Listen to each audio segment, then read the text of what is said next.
universos paralelos, por ejemplo, que está hablando Martin Rees bueno, él lo hace desde el punto de vista físico. Saben que bueno, los físicos y Stephen Hawking y todos estos están hablando de que el universo sigue en expansión y por lo tanto bueno, pues no puede haber un punto en el que se pueda comprimir otra vez, pero que entonces la explicación a que este haya salido pues puede ser que haya otros universos paralelos y que unos se expandan, otros no, etcétera. Bueno, eso es un debate. Eso lo coge el periodista y lo traslada a otra, bueno, le da un enfoque que, dependiendo de cómo se lea, pues bueno, puede dar lugar a interpretaciones erróneas. Yo cuando estaba en el periódico recuerdo que era muy curioso porque las informaciones por ejemplo sobre Marte eran muy seguidas y por ejemplo sobre el Sol pues no eran apenas leídas, ¿no? Y como sabemos, el Sol es mucho más importante que Marte. De hecho, el Sol era adorado ya por los antiguos, pero además que nosotros giramos alrededor del Sol. El Sol es el responsable de la fotosíntesis, sin despreciar a Marte, por supuesto, pero es mucho más importante desde el punto de vista científico una información sobre manchas solares, porque además, por ejemplo, una información sobre manchas solares, si son muy potentes, saben que nos pueden interferir las telecomunicaciones, nos podemos quedar sin interferir los satélites, etcétera, ¿no? Pues no le interesaba a nadie.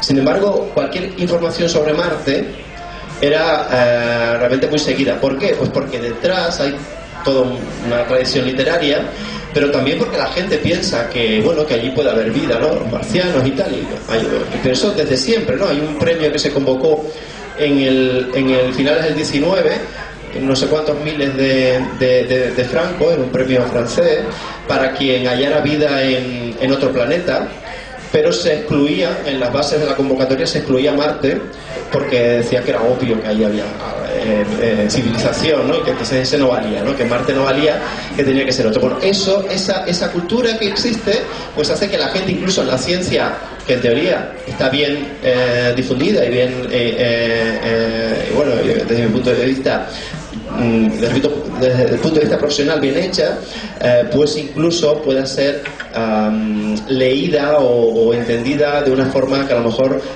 no es la más adecuada, ¿no? A mí me preocupa, además, y ahí hay una parte, a lo mejor que es un poco polémica en el libro mío, ¿no? Pero tampoco quiero hacer sangre con algunas cosas. Si alguien pregunta, pues lo contestaré. A mí me preocupa, por ejemplo, el hecho de que en periodismo, la carrera de periodismo y la carrera de comunicación audiovisual, no haya asignaturas de ciencia o del método científico. Porque entonces la idea que damos es que todo es parecido y que todas las opiniones son válidas, y no son todas las opiniones válidas, ¿no? Y yo creo que aquí, en fin, yo no he conocido nunca a un licenciado en físicas que lea las cartas, que lea el tarot, ¿no? Sin embargo, sí he conocido de otras titulaciones, no voy a nombrarlas, ¿no?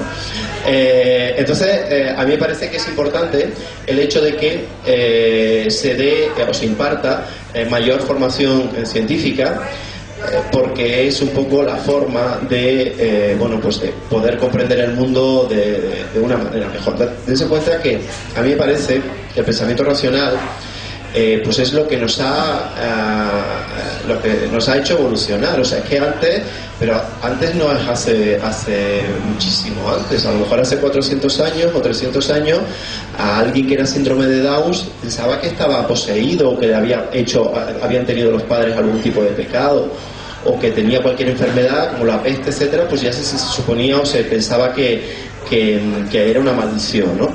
Y por lo menos la ciencia nos ha evitado eso. Al margen, aparte de eso, la ciencia natural, la ciencia, como quieran llamarla, y el pensamiento racional, pues nos permiten hacer predicciones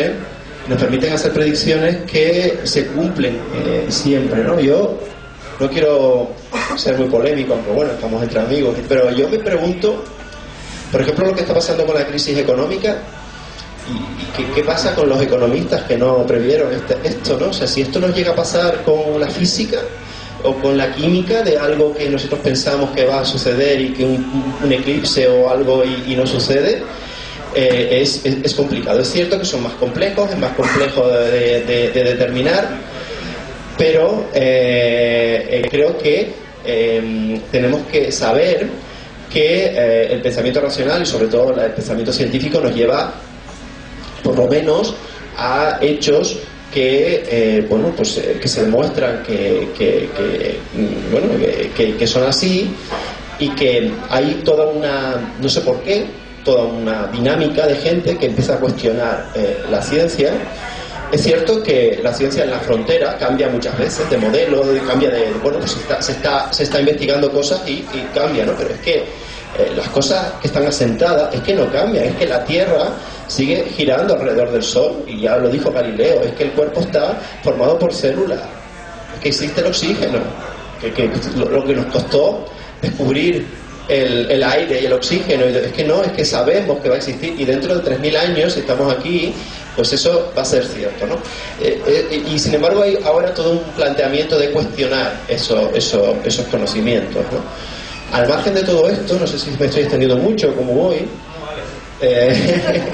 al margen de todo esto, a mí me parece que otro elemento que nosotros estamos preocupados en general en unas facultades, pero en general en Europa, en la Unión Europea y en Estados Unidos, es, no sabemos si como consecuencia de los medios de comunicación, los pedagogos, por ejemplo, lo achacan a lo mejor a los métodos pedagógicos, aunque yo esto lo podría rebatir. Pues la gente no quiere estudiar ciencia.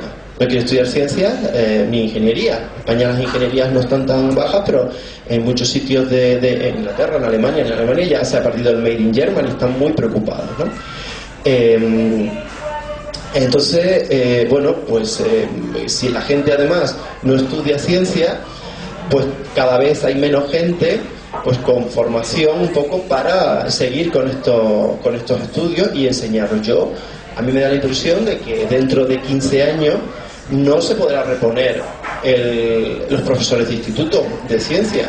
De hecho, ya no es fácil reponer los matemáticos, por ejemplo. No hay matemáticos para la mayoría de los, o muchos, no sé si la mayoría. Mucha gente que da matemáticas en los institutos son de otras titulaciones de ciencias, pero no son matemáticos, ¿no?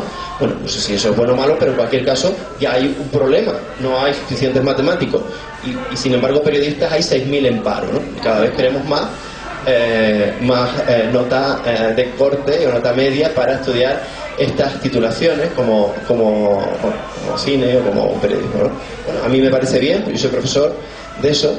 Hay alumnos, pero si uno se aleja y no es tan gremialista y se aleja un poco y ve la perspectiva de una forma más rigurosa, pues ve que hay un problema. No solamente hay un problema aquí, sino es un problema también en Gran Bretaña, es un problema en toda Europa, en toda la Unión Europea, y también en Estados Unidos. Están muy, muy preocupados hasta el hecho que Obama pues ha creado un plan para que haya muchísimas más vocaciones científicas y tecnológicas en Estados Unidos, porque los estudios que tienen es que, por ejemplo, Silicon Valley, prácticamente el 80% de los que trabajan en Silicon Valley son de la India o de China, ¿no?